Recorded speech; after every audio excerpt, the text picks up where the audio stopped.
Hi, I'm Brian Luck, Assistant Professor and Extension Specialist in the Biological Systems Engineering Department at the University of Wisconsin-Madison. Today I'm going to tell you about our kernel processing score app called SilageSnap. This research was sponsored by the University of Wisconsin-Madison, University of Wisconsin Extension, and the Midwest Forage Association Research Program. Hi, I'm Jessica Drury, an Assistant Faculty Associate in the Biological Systems Engineering Department, and today I'm going to walk you through how to prepare your sample for use with the SilageSnap application. In order to separate the kernels from the stover, we're going to use hydrodynamic, or also called water separation technique. So here we have a sample that was harvested in 2018 and stored in our freezer. I'm just going to take a handful here and add it to this tub that's about a quarter full of water since I have such a small sample. You then want to agitate the mixture for about 20 to 30 seconds.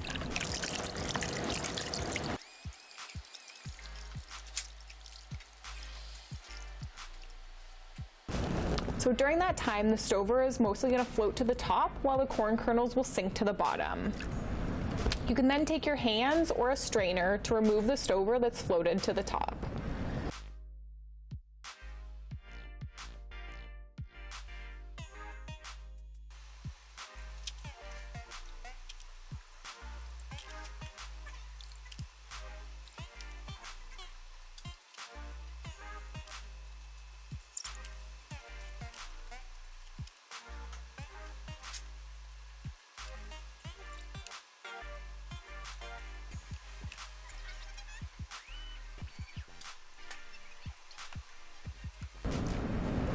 So after you've skimmed everything floating at the top, you can slowly pour out the water, ensuring that the corn kernels stay in the bottom.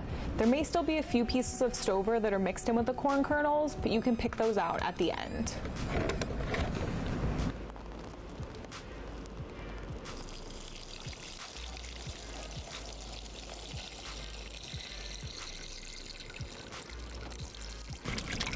You may also want to have your hand ready to catch any kernels.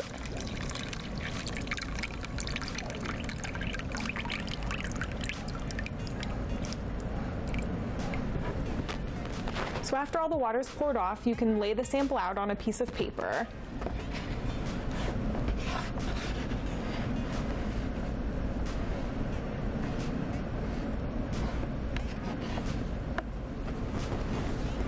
This will help soak up the additional moisture and allow you to spread out the kernels and pick out those remaining pieces of stover, for example, like this.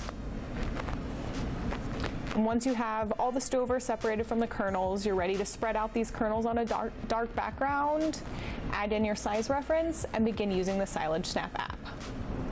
So when using SilageSnap, the first thing you need to do is download the app to your Android or Apple device. I have the icon here on my home screen. So I'm going to open up SilageSnap. It gives me the home screen page for the app. First, what I'm going to do is select the coin that I have in the image. The coin is a size reference, very standard size reference, and in this case we have a quarter in the image. So I select quarter, and then I hit the Get Started button. From here I hit Choose Image. In this case I want to take the photo, but it also allows me to choose a photo that I've already taken from the gallery. From this point I have the kernels that I'm assessing that are dried and processed corn kernels spread out on a dark background with the size reference in the center of the image. It takes just a moment to process the image, and in this case we get a result of a kernel processing score of 70.52, which is a good result. The number of particles in the image, the average area, and average diameter of the particles. If I hit the Details button on the app, it shows me the image that I took and the processing results of that image with every kernel outlined in red. I can zoom in on that and make sure no kernels were misidentified or any bad data was collected. I can also scroll down and click on the histogram. With the histogram I can see the size distribution of the kernels that I took a picture of and keep an eye on that. From there, I go back to the results screen. I have an option to save this data, which it saves it to a folder on your phone. I can share the data and send it via email or via text message, any other method. And then I can also hit the restart button that will take me back to the home screen so I can take another photo. So some things you want to watch out for when using the SilageSnap app are anything that's, we have to have a dark background, but any shininess to that dark background will cause glare. If the glare's in the image, the app has the potential to detect that glare as a very large particle, and it'll throw off your results. So my recommendation is you get some black construction paper or some black poster board that you take all your images on and just keep that fairly clean.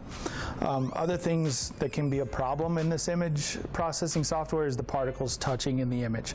So if the particles are touching, what you want to do is make sure that you move them around enough that they're not. You can throw off your results quite easily if you have multiple particles touching.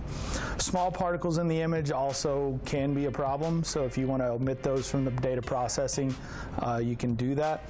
Any speck, scratch, or anything that's in the image, the software will detect that as a particle and include it in the results. We left this app at this point in time very sensitive to small particles, so it's able to detect down to 0.02 millimeters, I believe, per pixel, which is very accurate, but it also can cause a few headaches when you're trying to take images.